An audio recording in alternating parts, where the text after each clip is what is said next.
Good morning, Heritage High School. Welcome back for part 3 of our Foundations of Health course. I am your coach and leader, Sam, from Rock Fitness and Performance and founder of Fitness Fights Cancer. Today we're going to be going deeper into the mind and the breath to bring out our peak performance, the potential that we all have within us. So just a quick recap, what we learned in part 1 and part 2 of our intro into this course. We learned about the power of the mind and how we have to give it direction. What do we want and why do we want it? In order to make a plan, in order to be able to go somewhere, you have to have a point B. You can have multiple points along the way, but you have to have a final destination. So it's guiding our minds and our body in that direction. We talked a lot about how health is connected. We looked at brain scans of what does anxiety and what does depression look like under a SPECT scan. We could see those inflammation markers. We learned that how the human body and mind is directly connected. Our mental health and our physical health are one. So when any part of this either machine that we call our body or the supercomputer that runs this whole system is off, you're going to expect to see other things that are off as well. So it's taking into account that the body as a whole, looking at it from one holistic view of how everything is interconnected. We also learned about a couple amazing people on the forefront of science and just crazy awesome types of stuff, like Wim Hof, who climbed Mount Everest and Kilimanjaro in shorts and no shirt. We learned about James Nestor in the book Breath, part of the Stanford studies. That's where we got the box breathing from. They traveled around the world finding the best pulmonauts and people who could go underwater for over 12 minutes on a single breath of air, and all other cool things as well. We learned about Mel Robbins and the 5-second rule, how to trick your subconscious in 5 seconds before it deceives you and has you deviate towards the thing that you know you're not supposed to be doing. So these are all tools, these are all resources, things that we can do. But here's the thing, you can read all the books in the world, take all these different courses on personal development and everything like that. Knowledge is not power. Knowledge is potential power. Knowledge times action is empowering. It's that action. It's a do process. You have to take this and do with it. Try again. And that's what we're going to complete today is the success formula. We started with part 1 and 2, what do you want and why do you want it? And we're going to finish it off right now in this presentation. So let's jump right in. Foundations of health, breathe better, live better. Conscious health for peak performance, because that is what we are trying to achieve, reaching that potential that we all have within us. The success formula. This is something that I put together from all the best coaches, athletes, business coaches, artists, people who have reached great levels of success and fulfillment in their life. There's a common theme of what got them there. And I'll give you a hint. It's not talent. It was a mindset. And that's what we're going to learn about today. Because success is not a linear line. There are ups, there are downs. It's about enjoying the process. This is where you get to learn about yourself, who you really are deep down. Because that's where, at the end, when you reach that goal, you're going to find that the fulfillment was not in the end goal itself. It was the journey along the way, the people you met, the person who you became to achieve that goal. That's what you're going to find to be most fulfilling. Success leaves clues. You do not need to reinvent the wheel. Find someone who has done it, study them, and make it work for you. An example, the book Breath by James Nestor. There's over a decade of studies, traveling the world, talking to pulmonauts, some of the best athletes that he's interviewed, and people like that. You can listen to all that in under 12 hours on Audible. Find someone who has done it and make it your own. And this can be applied in your relationships, your studies, where you want to go to college. Find out what you want and find someone who's done that. And that's who you can look at and say, what made them that success? What got them to that level of performance? Talent does not equal success. There's a very big misconception. It is not about the most genetically talented person or the smartest person. It's about the person who tries the hardest. It's the person that refuses to give up and keep pushing forward. Success occurs when opportunity meets preparation. Zig Ziglar, very successful person. But that is a truth though. There's a lot of very talented people that fall short, who did not reach their genetic potential. It's because they did not have that mindset to push them. And I see this a lot of times in athletes, And again, when I played college football, there's a lot of athletes that should have been bigger Division I athletes, but they had a very low level mindset, and they did not know how to push themselves to that limit, how to really get the most out of themselves. They quit when they could have done great things. So what's stopping you? What are the excuses that you're coming up with? Whether it's real or not even not real. What are the stories that you're telling yourself why you can't achieve this goal? Whether I can't apply to this school that I want to go to because I'm not smart enough, or I want to get this car but I don't have enough money and I can't make enough by that time. What are the things that are holding you back? And I call these contemplations, the little voices in the back of your head that are telling you why you can't do something. So that's going to be part 3 of our success formula. We've already learned part 1 and 2. What do you want? Why do you want it? So what's stopping you? What are the roadblocks that you faced? What is the story that you're telling yourself about why you can't achieve that goal? So again, if you've tried something, whether it's a weight loss journey, and you're trying to get in better shape, you want to look better, feel better, have better confidence in yourself, what has stopped you from reaching that?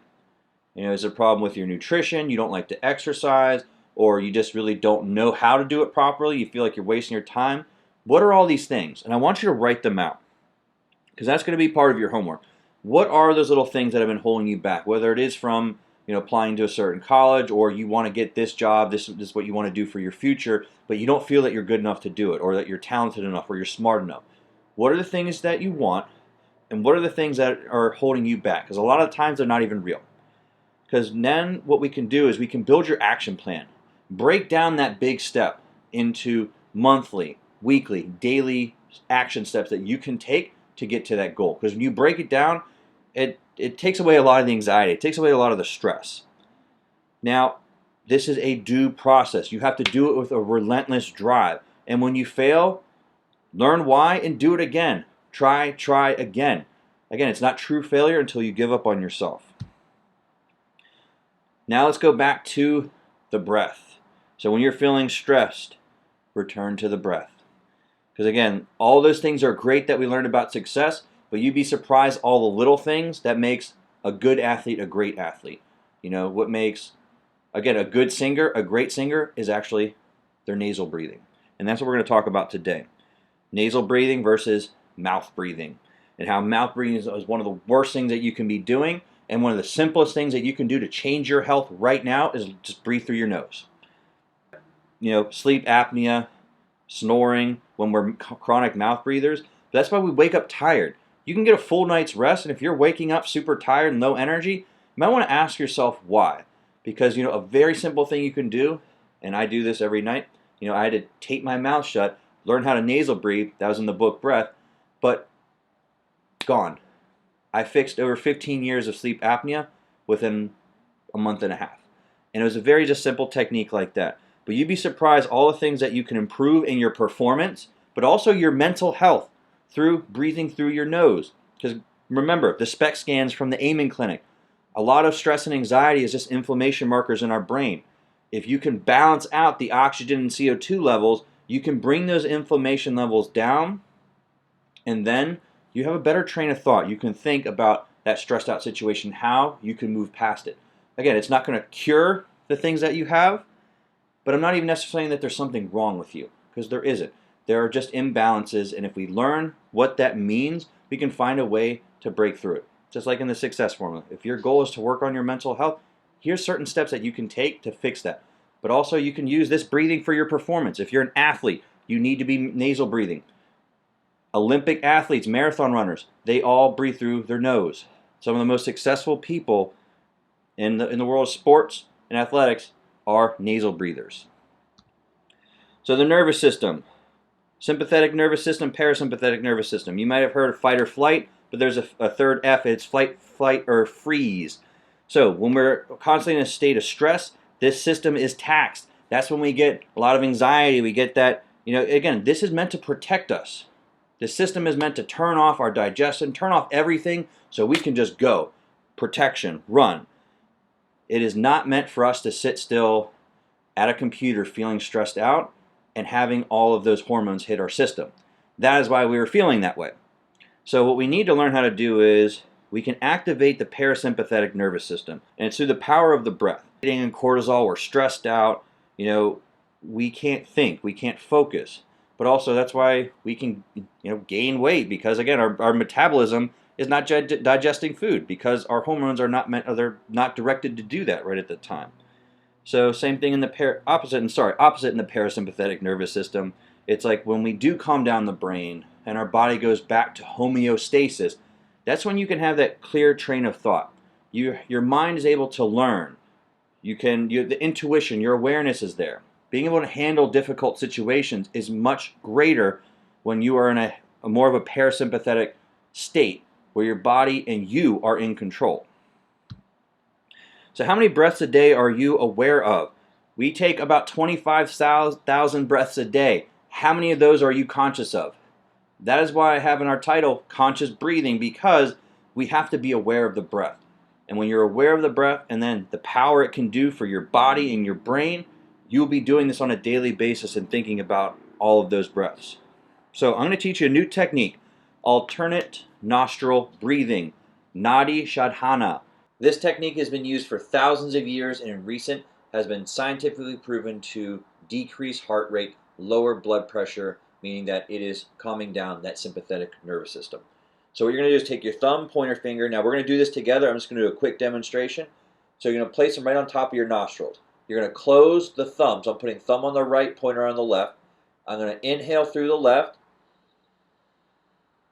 close, hold, open the right, exhale, close, hold, open the right, inhale, close, hold, open the left, exhale, close, hold, and we're going to repeat. Open the left, inhale, close, hold, open the right, exhale, close, hold, and we're just going to do that about 3 times. So let's go ahead and try it together. So what I want you to do is, again, take your thumb, pointer finger. We're going to do this 3 total times. You're going to place them right above your nostrils. So I want you to close your right with your thumb, and when I give you the countdown, I'll do 3, 2, 1, inhale. You're going to inhale through the nose, hold it, open the opposite, exhale, close, hold, open the right, and we'll repeat. So let's go ahead in 3, 2, 1. Inhale through the left, close, hold, exhale through the right, close, hold, open the right, inhale, close, hold, open the left, exhale, close, hold, open the left, inhale, close, hold, open the right, close, hold, open the right, inhale, close, hold, open the left, exhale, close, hold one more time, inhale through the right, close, hold, open the right, exhale, close, hold, open the right, inhale, close, hold, open the left, exhale, and done. So, very simple, but very effective. So homework, again, what do you want? Why do you want it? And then I mainly want you to focus on what are your roadblocks. What are the things that have been holding you back? And then we're going to learn how to create a plan on how to break through those roadblocks and those contemplations, the little voices in the back of your head telling you why you can't do them. And then also I want you to try the alternate nostril breathing when you feel stressed. Do 5 full cycles. You can inhale, exhale for as long as you want. Give it a try and see how it works for you. And also, I would love your feedback.